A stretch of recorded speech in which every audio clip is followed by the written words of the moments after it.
अध्यक्ष सदर जनाब शोएब जामाई साहब, शादाब ताहिर साहब, मेहताब चौहान साहब जो उत्तर प्रदेश से तशरीफ़ लाए हैं, मजलिस इत्तेहादुल मुस्लिमीन के ज़िम्मेदार हैं, फ़खरुद्दीन अंसारी साहब, फ़खरुद्दीन साहब, असगर अंसारी साहब, मोहम्मद अकरम साहब, आसिफ अंसारी साहब, डॉक्टर इरशाद साहब, इरफान मलिक साहब, अरशद अशरफी साहब,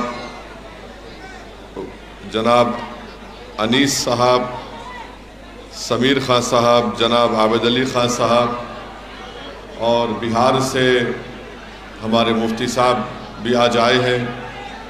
मेरे अज़ीज़ दोस्तों और बुज़ुर्गों, आप जानते हैं कि पाँच तारीख के दिन पोलिंग का दिन है और मेरी आप तमाम से गुजारिश है कि बड़े होशमंदी के साथ और बड़े ही सुकून के साथ आप एक फ़ैसला लेकर अपने एक एक वोट को ज़ाय होने से बचाइए। याद रखिए, वोट एक अमानत है, इस अमानत का आप सही इस्तेमाल करिए। जो पार्टी आपके सामने है, चाहे वो आम आदमी हो, कांग्रेस हो, बीजेपी हो, इन तीनों पार्टी के उम्मीदवार मुस्तफ़ाबाद के नहीं हैं।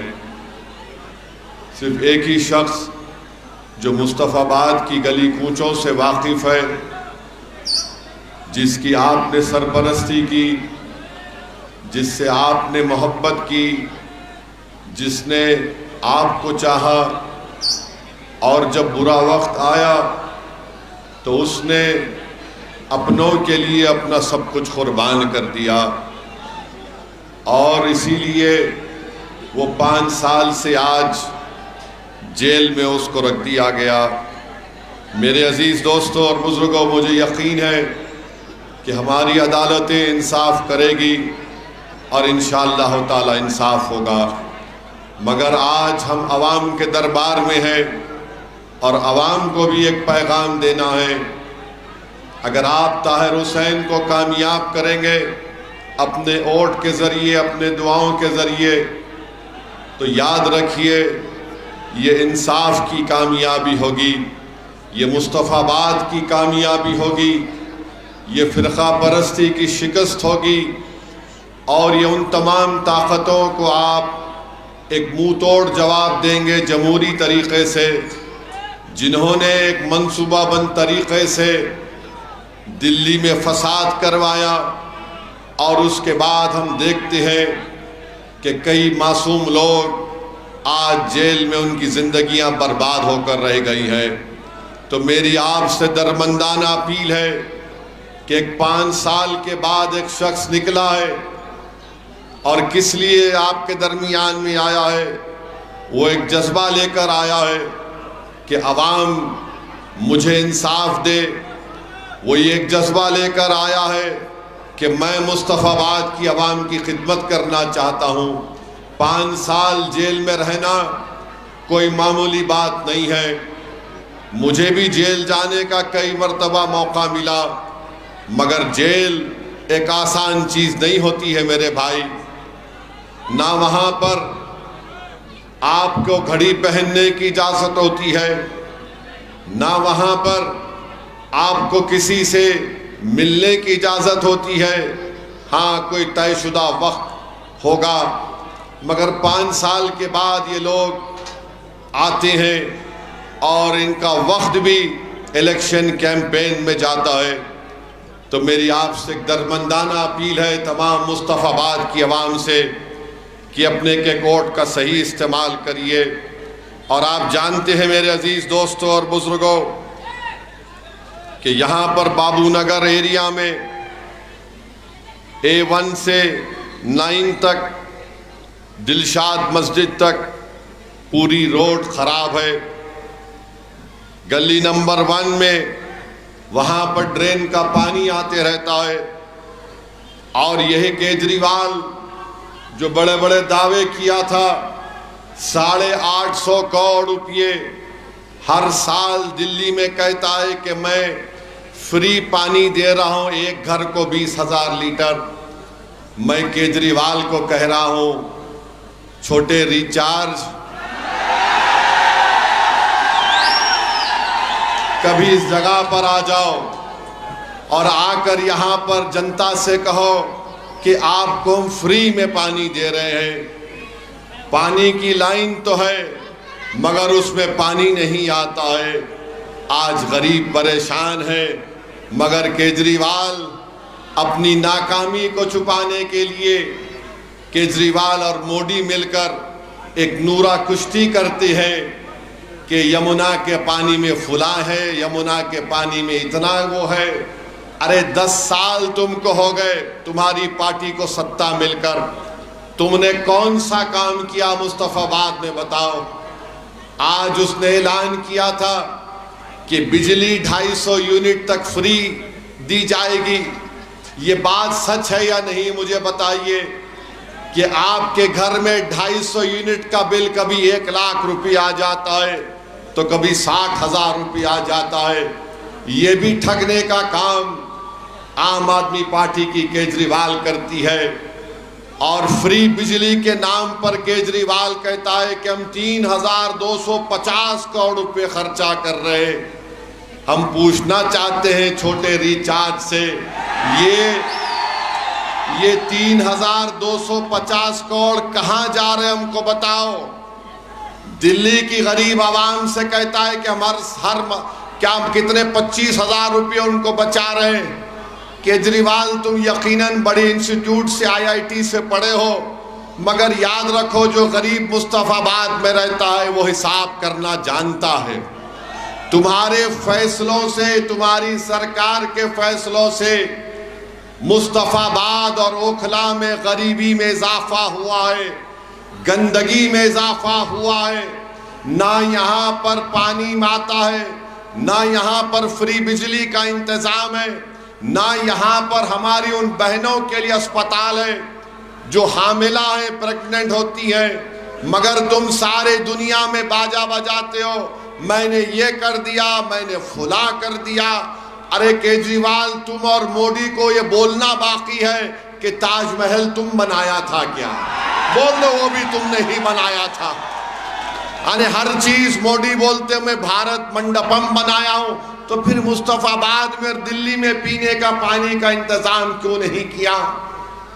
रोड ट्रैफिक का इतना बुरा इंतजाम है, कैसे आप लोग निकलकर अपने अपने काम को जानते हैं, मैं देख चुका हूं। मेरे अजीज दोस्तों और बुजुर्गों, फिर आप देखते हैं कि यहां पर पोस्ट ऑफिस भी नहीं है। मोदी जी को पूछेंगे तो बोलेंगे मैं चाय बेच कर आया। ठीक है, बेचे होंगे आप, मगर गवर्नमेंट पोस्ट ऑफिस कहाँ है? बाबू नगर में। तो ये आपके मसाइल हैं, इसको हल करवाना बहुत जरूरी है। मेरी आपसे गुजारिश है कि आप जनाब ताहिर हुसैन साहब को वोट देकर कामयाब करवाइए। और आपको याद दिलाना चाहता हूं, अक्टूबर 2024 में एक जनाब रविंदर नेगी साहब, उनका वीडियो मुझे याद है कि वो जाकर जो अपना गरीब कारोबार करके बेच रहा था उससे जाकर पूछ रहे थे कि तुम्हारा नाम बताओ, तुम क्या करते हो।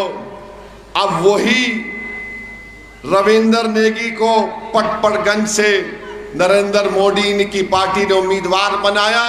और वीडियो देखो, मोदी उसके पैर पड़ रहे हैं, मोदी उसके पैर पड़ रहे हैं, जो आकर आपका नाम पूछ रहा था। अबे अगर मेरी शादी हो गई तो मेरा नाम क्यों पूछ रहा है? तू बता, तू दरियाफ्ती करने आया किसी और चीज के लिए तो बता हमको। मगर नरेंद्र मोदी ऐसे लोगों के पैर पड़ते हैं जो हमारे चेहरों को देखकर पूछते हैं कि बता तेरा नाम क्या है। तो मोदी जी मालूम हुआ ऐसे लोगों को उनसे बड़ी मोहब्बत होती है। और मोदी जी बोलते हैं प्यारे तूने बड़ा अच्छा काम किया, जाकर ओवैसी से पूछा तेरा नाम क्या है, मैं तेरे पैर पड़ता हूं। मेरे अजीज दोस्तों और बुजुर्गों, मैं आपको ये बताना चाह रहा हूँ कि यहाँ पर बहुत से तकालीफ और मसाइल है, इसको हल करने की ज़रूरत है। केजरीवाल कभी भी आपका नेता ना कभी था ना कभी रहेगा, मेरी इस बात को याद रख लो आप। आज हम पर इल्ज़ाम लगाते हैं मजलिस के लड़ने से, ताहिर के लड़ने से वोट कट जाएगा। हम पूछना चाहते हैं, क्या केजरीवाल ने आरएसएस के मोहन भागवत को खत क्यों लिखा? खत लिखकर क्या कहा उनसे? क्यों लिखा तुमने आरएसएस के लीडर को खत?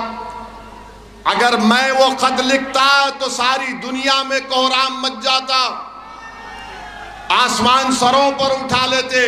मगर केजरीवाल खत लिखे तो जो हमको गाली देने वाले हो कह रहे ने उनके बड़े अब्बू हैं, उनको लिख सकते हैं। आप बताइए। और दिल्ली और जो 5 तारीख के दिन जो लोग झाड़ू को वोट देना चाह रहे, मैं तुमको एक पैगाम दे रहा हूं।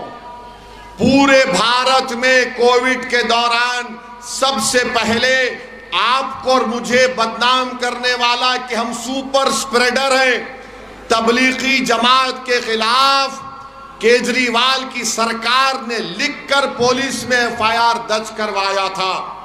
उसके बाद मरकज बंद हुआ और यही केजरीवाल जब रोज शाम में कोविड के पेशेंट की लिस्ट आती तो उसमें एक अलहायदा सेक्शन था कि मरकज से इतने लोग इनके फैल रहे हैं।